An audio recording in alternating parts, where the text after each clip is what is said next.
షోరూమ్కి వచ్చిన వ్యక్తి ద్వారా నిజాన్ని బయటపెట్టించిన బాలు, మీనా, రోహిణి చెంప పగలగొట్టిన మనోజ్. అసలు ఏం జరిగింది తెలుసుకోవాలి అనుకుంటే వీడియోని చివరి వరకు స్కిప్ చేయకుండా చూసేయండి. వీడియో కనుక నచ్చినట్టయితే తప్పకుండా ఒక్క లైక్ చేయండి. ఇక రోహిణి అయితే విద్య దగ్గరికి వస్తుంది. ఏంటి, ఏం మాట్లాడుతున్నావు? మళ్ళీ ఇంకో ప్లాన్ చేస్తున్నావా? నువ్వు గనక ఈసారి మళ్ళీ దొరికిపోయావు అంటే నిన్ను ఇక దేవుడు కూడా కాపాడలేడే. ఇప్పటికీ నీ మీద మంచి అభిప్రాయం కోల్పోయావు. మీ అత్తయ్య గారు అందరూ కూడా నిన్ను నిందించేలా చేసుకుంటున్నావు. మళ్ళీ మోసం చెయ్యాలని చూస్తే ఎవరూ క్షమించరు. నా మాట విను. నీకు ఒక ఫ్రెండ్గా కాదు, ఒక తోడబుట్టిన దానిలా చెప్తున్నాను. దయచేసి ఇంక ఎలాంటి పిచ్చి ప్లాన్లు చేయకు అంటూ విద్య అయితే చెప్తూ ఉంటుంది. లేదు, ఈసారి నేను చేసే ప్లాన్తో ఆ తల్లి కొడుకు నా కాళ్ళ దగ్గరికి వస్తారు. లేకపోతే నన్నే చులకనగా చూస్తున్నారు. అలాంటి వాళ్ళని ఎలా వదిలిపెడతాను? ఎట్టి పరిస్థితిలో క్షమించేదే లేదో. ఇప్పటి వరకు ఆ ఇంట్లో ఉండడం కోసం ఎన్నో చేశాను. ఇక మీదట ఆ తల్లి కొడుకు నా చెప్పు చేతుల్లో ఉండడానికి ఇంకేమైనా చేస్తాను. ఇప్పటి వరకు ఎంతో ఓర్పుతో ఎదురు చూశాను. ఇప్పుడు నా టాలెంట్తో వాళ్ళని నా దగ్గరికి వచ్చేలా చేస్తాను. ఎవరు ఏం చేస్తారో నేను చూస్తాను అంటూ రోహిణి అయితే అంటూ ఉంటుంది. ఏంటి మరి ఇలా మాట్లాడుతున్నావు? ఇప్పటికైనా నీ మనసు మార్చుకుని ఆ ఇంటి కోడలుగా ఎలా ఉండాలో అది చూసుకో. మీనా చూడు, అన్ని విషయాల్లో కూడా ముందుంటుంది. తన వృత్తి తను చేసుకుంటుంది. ఇంట్లో అందరికీ కూడా చక్కగా చూస్తూ ఉంటుంది. మరి నువ్వు మాత్రం ఎందుకే ఇలా ఆలోచిస్తున్నావు? ఎందుకు నువ్వు మళ్ళీ ఇలాంటి ప్లాన్స్ చేస్తున్నావు? నీ జీవితాన్ని నువ్వే చేతులారా నాశనం చేసుకుంటావా? నా మాట వినవే అంటూ విద్య అయితే అంటూ ఉండంగా ఇప్పుడిక ఎవ్వరి మాట వినే ప్రసక్తే లేదు. ఇప్పటికే నేను వాళ్ళ అన్న మాటలతో నలిగిపోయాను. ఇక ఈ రోహిణి అంటే ఏంటో వాళ్ళకి తెలిసేలా చేస్తాను. ఈ రోహిణి లేకపోతే మనోజ్ లైఫే లేదు అన్నట్టు రుజువు చేస్తాను. ఈ రోహిణి ఉంటేనే మనోజ్ ముందుకు వెళ్ళగలడు, లేకపోతే ముందుకు వెళ్ళలేడు అన్న నిజాన్ని నిరూపిస్తాను. ఈ రోహిణి ఉంటేనే నేను పై స్థాయిలో ఉంటాను, లేకపోతే నా జీవితం శూన్యమంటూ మనోజ్ తెలుసుకునేలా చేస్తాను. ఏ నోటుతో అయితే నిందిస్తుందో అదే నోటుతో తనంతట తానే నన్ను షోరూమ్కి వెళ్ళమనేలా చేస్తాను. మా అత్తయ్య గారికి బుద్ధి వచ్చేలా చేస్తాను అంటూ రోహిణి అయితే చెప్తూ ఉంటుంది. మరొక వైపు ప్రభావతి అయితే మీనాని పిలిచి, ఒసేయ్ ఇంకా కాఫీ ఇవ్వలేదేంటే? ఎంతసేపు అని ఎదురు చూడాలి? కాఫీ కూడా తీసుకురావడం తెలీదా? అయినా ఈ మధ్యలో నీకు కాస్త గర్వం ఎక్కువైంది. ఇన్ని రోజులు టైంకి ఏం కావాలో అన్నీ చూసేదానివి. ఇప్పుడు నేను అడిగి అరిచి పిలిస్తే తప్ప టైంకి ఏమీ తీసుకురావడం లేదు. నేను అందుకే చెప్పాను, నువ్వు ఇంట్లోనే ఉంటూ అన్నీ చూసుకోమని. నువ్వే ఇంటి పనులు చేస్తాను, బయట పనులు చేస్తాను అంటూ ఇష్టం వచ్చినట్టు మాట్లాడావు. ఇప్పుడు చూడు, ఏది సమయానికి చేయడం లేదు అంటూ ఉండంగా, అత్తయ్య నేను కాఫీ ఎప్పుడో తీసుకువచ్చాను, మీరే రావడం లేట్ అయింది, కావాలంటే అలా చూడండి అంటూ కాఫీ అయితే చూపిస్తుంది మీనా. ఇంతలో సత్యమైతే వస్తాడు. ఏంటి ప్రభా, రోజు మీనాని ఏదోటి ఆడిపోసుకోకపోతే నీకు పొద్దు గడవదా? తను తెల్లవారుజామునే లేచి అన్నీ చేస్తుంది. తను బయట పనులు ఎలా అయితే చక్కబెట్టుకుంటుందో ఇంట్లో పనులు కూడా అన్నీ అలాగే చేస్తుంది. నువ్వు మాత్రం బారుడ పొద్దెక్కాక లెగుస్తావు, టైంకి కాఫీ అంటావు. మీనా వచ్చిన తర్వాత నీకు మరీ ఒళ్ళు బద్ధకం ఎక్కువైపోయింది. ఎన్ని రోజులు ఎలా అయితే కాఫీ గట్టా పెట్టుకున్నావో ఇప్పుడు కూడా అలా చేసుకోవచ్చు కదా. ఒక్కపూట కూడా నువ్వు కాఫీ చేసుకుని తాగలేవా? ఒక్కపూట కూడా కనీసం అందరికీ కాఫీ ఇవ్వాలి, వంట చెయ్యాలి అన్న ఉద్దేశం పోయిందా? ఇన్ని రోజులు మీనా రాకముందు ఏం చేశావు? ఎవరు చేసి పెట్టారు? ఇప్పుడు మాత్రం ఇంతకిలా హడావుడి చేస్తున్నావు? మీనా కూడా ఇంటి కోడలే కదా, తనేమి పని మనిషి కాదు కదా, ఎందుకు ఇలా ప్రవర్తిస్తున్నావంటూ సత్యమైతే వార్నింగ్ ఇస్తాడు ప్రభావతికి. ఇంతలో షోరూమ్కి అయితే ఒక వ్యక్తి వస్తాడు. తనైతే నాకు ఇందులో ఉన్న ఆర్డర్ మొత్తం ఫర్నిచర్ అంతా కావాలి అంటూ అనగానే మీరు ఆర్డర్ ఓకే చేసి అడ్వాన్స్ ఇస్తే మీ ఫర్నిచర్ మొత్తం వస్తుంది అంటూ మనోజ్ అయితే చెప్తూ ఉంటాడు. రోహిణి మేడం ఉంటేనే ఈ ఆర్డర్ ఓకే చేస్తాను, రోహిణి మేడం ఎక్కడా అంటూ ఆ వ్యక్తి అయితే అడుగుతూ ఉండగా రోహిణి మేడం లేరు, అయినా మీ ఆర్డర్ ఓకే చేస్తే నేనున్నాను కదా, నేను ఫర్నిచర్ పంపిస్తాను అంటూ మనోజ్ అనగానే లేదు సార్, రోహిణి మేడం ఉంటేనే ఈ ఆర్డర్ ఇస్తాను, నాకు ఆవిడ ఉంటేనే నమ్మకం, మంచి ఫర్నిచర్ ఇస్తారు, టైంకి డెలివరీ చేస్తారు, ఆవిడ లేకపోతే నేను ఈ ఆర్డర్ ఇవ్వలేను అంటూ మనోజ్తో చెప్పి బయటికి వచ్చేస్తాడు ఆ వ్యక్తి అయితే. ఇంతలో బాలు అయితే కనిపిస్తాడు. బాలునైతే కౌగిలించుకుని ఏం చేస్తున్నావురా అంటూ అడిగేసరికి అవును, నువ్వేదో పని కావాలని చెప్పావు కదా, మరి నువ్వు చూస్తే పెద్ద బిజినెస్ మ్యాన్లా ఇంత రిచ్గా ఉన్నావు, నీకు పని ఎందుకురా అంటూ బాలు అనగానే బిజినెస్ మ్యానా తొక్క, నాకన్నా ఒక కిలాడి లేడీ ఇలా నా చేత వేషం వేయించింది, ఒక ఫర్నిచర్ షోరూమ్కి వెళ్ళి అక్కడ మోసం చేయమని చెప్పింది, అందుకనే ఈ వేషం వేశాను అంటూ అనగానే ఏ షోరూమ్ అంటూ బాలు అయితే అడుగుతూ ఉంటాడు. ప్రభావతి షోరూమ్ అంటూ ఇక ఆ వ్యక్తి చెప్పగానే బాలు అయితే ఒక్కసారిగా షాక్ అవుతాడు. మీనా కూడా షాకే చూస్తూ ఉంటుంది. అక్కడ నిన్ను మోసం చేయమని ఎవరు చెప్పారు అంటూ అడుగుతూ ఉండగా తన పేరు రోహిణి, ఎందుకో నాకు తెలియదు కానీ ఈ పని చెయ్యమని నాకు 10,000 డబ్బులు ఇచ్చింది, అందుకే ఈ పని చేశాను అంటూ ఆ వ్యక్తి అయితే చెప్పంగానే బాలు మీనా అయితే ఇకేం మాట్లాడాలో అర్థం కాదు. ఇక ఆ వ్యక్తి అయితే అక్కడి నుంచి వెళ్ళిపోగానే బాలు మీనా ఇద్దరూ కూడా అనుకుంటూ ఉంటారు, ఏంటండి ఇదంతా, వాళ్ళ షోరూంలోనే దొంగతనం చెయ్యమని అసలు రోహిణి చెప్పడం ఏంటి, మోసం చెయ్యమని ఇలా ఇతన్ని పంపించడం ఏంటి అంటూ అనగానే నీకింకా అర్థం కాలేదా మీనా, పార్లలమ్మ లేకపోతే మనోజ్ గాడి జీవితమే లేదని రుజువు చేయడానికే పార్లలమ్మ ఇదంతా చేసింది, తన కాళ్ళు పట్టుకుని క్షమాపణ చెప్పాలని ఇలా ప్లాన్ చేసింది, నేను చెప్తున్నాను కదా, పార్లలమ్మని చూసేది మీరు ఒక కోణం నుంచి, తను ఇంకో కోణంలో అసలైన విలన్ ఉంటుంది, తను మామూలుది కాదు, తనతో చాలా జాగ్రత్తగా ఉండాలి, తను జీవితాలే నాశనం చేసే టైప్ అని ఈ రోజుతో అర్థమైంది, పార్లలమ్మ మీద జాలి పడ్డాం తప్ప ఇక మీదట మనం జాగ్రత్తగా ఆలోచించాలి అంటూ ఇక బాలు మీనా ఇద్దరూ మాట్లాడుకుంటూ ఉంటారు. అప్పుడే ఇక ప్రభావతి అయితే ఆలోచిస్తూ ఉండగా ఇంతలో మనోజ్ అయితే వస్తాడు.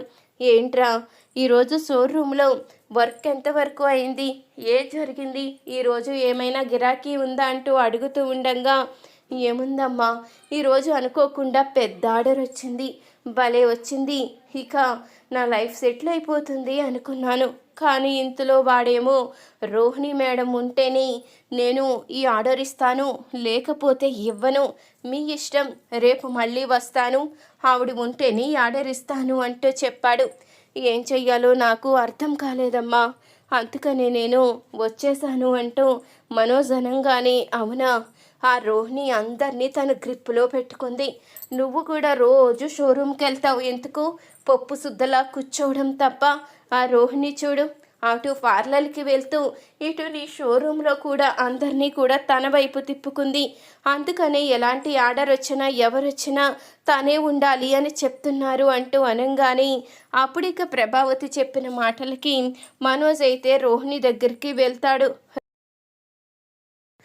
రోహిణినైతే అడుగుతూ ఉంటాడు, రేపు నువ్వు షోరూమ్కి రావాలి, ఆర్డర్ వచ్చింది, నువ్వు ఉండాలి అంటూ అనగానే భలే అడుగుతున్నావు మనోజ్, నీకు అవసరమైతే నేను షోరూమ్కి రావాలి, నీ వెంట ఉండాలి, నీకు అవసరం లేకపోతే ఒక పని మనిషి కన్నా హీనంగా చూస్తున్నావు, అయినా మీ అమ్మ చెప్పింది కదా, నేను షోరూంలో అడుగు పెట్టడానికి వీల్లేదు, నా ఇనుప పాదాలు షోరూంలో పెట్టినంత మాత్రాన అక్కడేమీ బీరువాలు కుర్చీలు ఏమీ ఎగస్ట్రా రావు, ఈవిడి ఆ షోరూమ్కి వెళ్ళవలసిన అవసరం లేదని, మరి నేను ఏ మొహం పెట్టుకుని షోరూమ్కి రమ్మంటావు, మీ అమ్మ వచ్చి తన నోటితో తను చెప్తేనే నేను షోరూమ్కి వస్తాను, లేకపోతే నేను రాను, నీకు ఆర్డర్ వచ్చినా సరే రాకపోయినా సరే, నీ షోరూమ్ ఉన్నా సరే లేకపోయినా సరే నాకే సంబంధం లేదు. మీ అమ్మ వచ్చి తనంతటి తాను నువ్వు ఎల్లమ్మా, నువ్వు లేకపోతే మనోజ్ చేసుకోలేకపోతున్నాడు, నువ్వు వాడికి సాయంగా ఉండు అని చెప్తే ఖచ్చితంగా నేను నీతో వస్తాను. నేను కూడా మనిషినే కదా. మీరు కూర్చోమంటే కూర్చోవడం, నుంచోమంటే నుంచోవడం నేను ఎలా చేస్తాను అంటూ ఇక రోహిణి చెప్పంగాని అప్పుడే మనోజ్ అయితే ప్రభావతి దగ్గరికి వెళ్తాడు. నువ్వు అడిగినట్టే రోహిణిని అడిగానమ్మా, కానీ తనేమో నువ్వు వచ్చి చెప్తే తప్ప షోరూమ్కి రానని ఖచ్చితంగా తెగేసి చెప్పేసింది.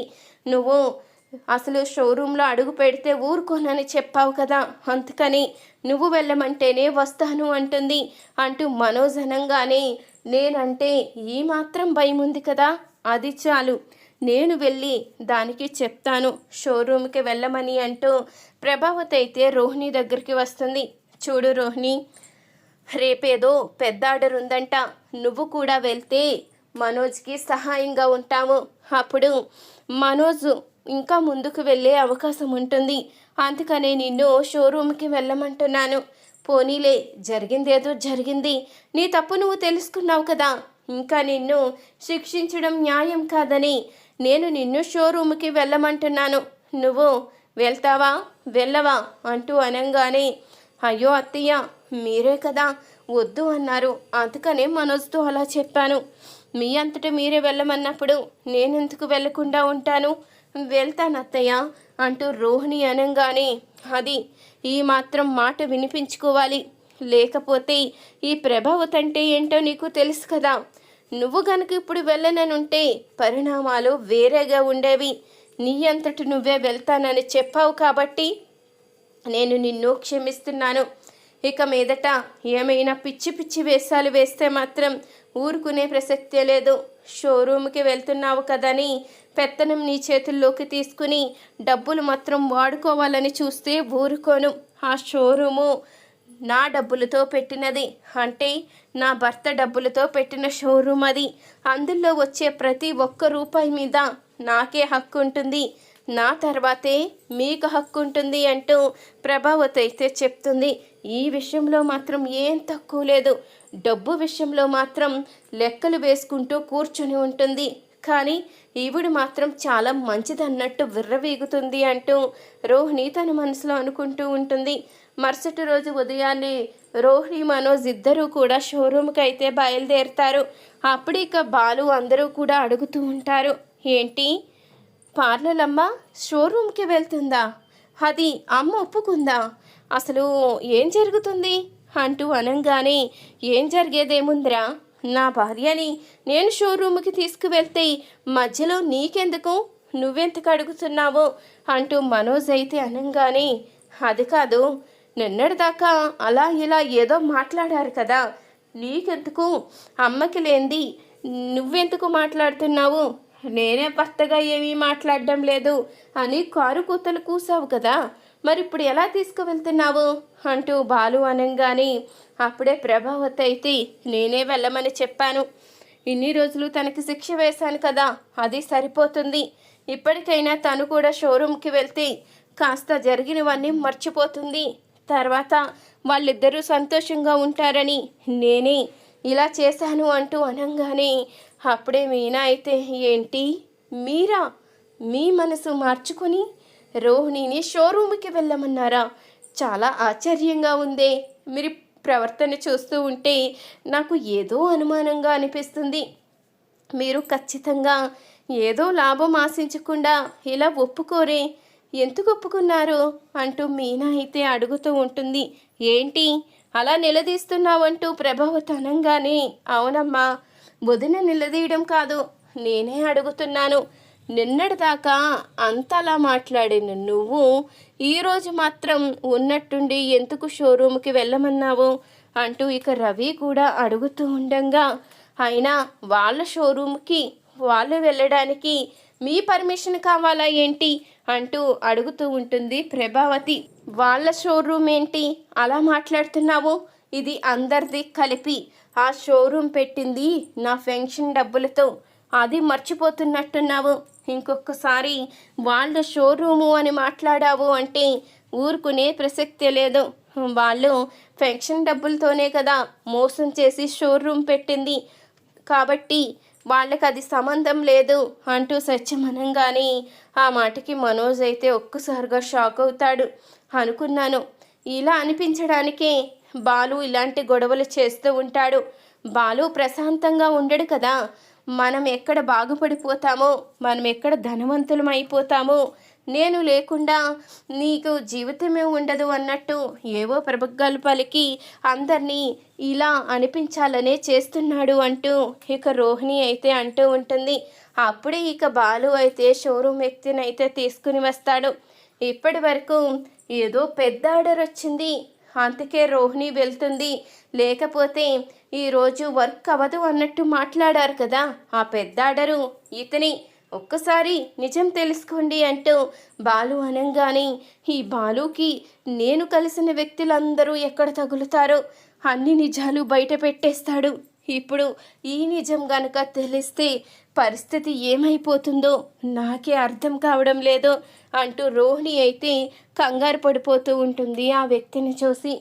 ఎవర్రా ఈ వ్యక్తి అంటూ అడుగుతూ ఉండంగా, నన్ను క్షమించండి, నేను పెద్ద ఆర్డర్ ఇచ్చే వ్యక్తిని కాదు, రోహిణి మేడమే నన్ను పంపించి నువ్వు పెద్ద ఆర్డర్ తీసుకున్నట్టు మోసం చెయ్యాలి, నా భర్త మోసపోయి నేను లేను కాబట్టే మోసపోయాను, లేకపోతే నేను షోరూంలో ఉంటే ఇలా మోసం జరిగేదే కాదని తెలుసుకోవాలి, నా భర్త నాకు క్షమాపణ చెప్పి షోరూమ్కి తీసుకువెళ్ళాలి అంటూ ఈ మేడం చెప్పారు కాబట్టే నేను మీ దగ్గరికి వచ్చాను, మీకు పెద్ద ఆర్డర్ ఇవ్వడానికి వచ్చినట్టు వచ్చి రోహిణి మేడం ఉంటేనే ఇస్తాను అని చెప్పాను అంటూ ఆ వ్యక్తి చెప్పంగానే ఇక ఆ మాటకి మనోజ్కి అయితే చాలా కోపం వస్తుంది. ఏంటి రోహిణి ఇదంతా, ఇక నీ బుద్ధి మార్చుకోవా, ఇప్పటి వరకు చేసిన మోసాలు సరిపోలేదా, చివరికి ఈ విధంగా కూడా మోసం చేస్తున్నావా, అయితే ఇప్పుడు అర్థమైంది, మొన్న ఆ పూజారి వచ్చింది నాటకమే, ఆ హెల్త్ ఇన్సూరెన్స్ వాడు వచ్చింది కూడా నాటకమే, అంటే నా దగ్గర ఇన్ని నాటకాలు ఆడుతున్నావా, నన్ను ప్రేమిస్తున్నాను అని చెప్పి ఇంత మోసం చేస్తున్నావా, ఇదా ప్రేమంటే అంటూ మనోజ్ అయితే అంటూ ఉండంగా, అది కాదు మనోజ్, నా మాట విను, నేను నిజంగానే నీ మీద ప్రేమతోనే ఇదంతా చేశాను అంటూ రోహిణి అయితే అంటూ ఉండంగా, ఏంటమ్మా ఇది, ఇంకా ఎప్పటికి చూసినా నీ బుద్ధి మార్చుకోవా, నువ్వు ఇలాగే చేస్తూ ఉంటావా, ఎప్పుడు చూసినా ఈ మోసమే బయటపడుతుంది తప్ప ఎప్పుడు నువ్వు చేసిన మంచి పని మాత్రం బయటికి రావడం లేదు, ఏంటమ్మా ఇది, ఇంకెప్పుడు మారుతావు నువ్వు, ఇలా ప్రతిసారి మోసమే బయటపడుతూ ఉంటే ఎవరు క్షమిస్తారు, నీ తరపున ఎలా మాట్లాడాలి, పోనీలే ఆడపిల్ల ఏదో తెలియక చేసిందని మొన్న ఏదో నీకు సపోర్ట్ వస్తే మళ్ళీ ఇంతలోనే మోసమా, ఎందుకమ్మా ఇన్ని మోసాలు చేయడం అంటూ సత్యమైతే అడుగుతూ ఉంటాడు. నేను చెప్పాను కదండి, మనం గనక అజాగ్రత్తగా ఉంటే ఇది మొత్తం అన్నీ అమ్మేసే రకము అని, కానీ మీరే వినిపించుకోలేదు, ఏంటే పోనీలేని నిన్ను క్షమిస్తే చివరికి మళ్ళీ మేమే నీకు క్షమాపణ చెప్పి షోరూమ్కి వెళ్ళమ్మా, నువ్వు లేకపోతే మాకు గతి లేదు అన్నట్టు బ్రతిమలాడేలా చేసి మమ్మల్ని నీ కాళ్ళ దగ్గరికి తెచ్చుకోవాలి అనుకుంటావా అంటూ ప్రభావతి అనగానే, రోహిణి నిన్ను నేను క్షమించలేను రోహిణి, నా విషయంలో నువ్వు చాలా పెద్ద తప్పు చేస్తున్నావు, ఇప్పటికే చాలా మోసం చేశాము, ఇప్పుడు కూడా ఫర్నిచర్ విషయంలో మోసం చేసి అందరి ముందు నన్ను ఒక ఎదవలా నిలబెట్టాలని చూసావు చూడు, నిన్ను నేను క్షమించలేను అంటూ మనోజ్ అంటూ ఉండంగా, దీన్ని క్షమించడం ఏంటిరా, పోనీలని బామ్మ చెప్పింది కదని దీన్ని క్షమించాము, ఇలాంటి దాన్ని క్షమించకూడదు అంటూ ప్రభావత్ అంటూ ఉంటుంది. అప్పుడు ఇక మనోజ్ అయితే, రోహిణి ఇక నీ మొహం కూడా చూడడం నాకు ఇష్టం లేదు, నువ్వు నాతో మాట్లాడవలసిన అవసరం లేదు అంటూ అనంగానే, అయ్యో మనోజ్ నువ్వంటే నాకు చాలా ఇష్టం మనోజ్, నీ ప్రేమను దక్కించుకోవడం కోసమే నేను ఈ నాటకం ఆడాను, నేను లేకపోతే నువ్వు బిజినెస్ చేయలేవు, అప్పుడు నన్ను నీ దగ్గరే పెట్టుకుంటావు, మనిద్దరికీ ఏకాంతంగా ఉంటుంది, ఇక మనిద్దరి మధ్య ఎలాంటి గొడవలు ఉండవని ఇలా చేశాను అనంగానే మనోజ్ అయితే రోహిణి చెంప పగలగొడతాడు. దుర్మార్గురాల, ప్రేమ ప్రేమ అంటూ నన్ను నిలువెల్లా మోసం చేస్తూనే ఉన్నావు. ఇలా మోసం చేయడమే ప్రేమ అంటారా? అసలు నీకు ప్రేమకి అర్థం తెలుసా? ఇలా కట్టుకున్న భర్త దగ్గర అన్ని అబద్ధాలు చెప్పి మోసం చేయడం ప్రేమించడమా? ఇంట్లో వాళ్ళందరినీ మోసం చేయడం నీ వృత్తిలా అయిపోయింది. నిన్ను చూస్తుంటేనే అసహ్యం వేస్తుంది. నీ మొహం కూడా నాకు చూపించుకో అంటూ మనోజ్ అయితే వార్నింగ్ ఇస్తాడు. ఈ వీడియో గనుక నచ్చితే తప్పకుండా లైక్ చేయండి.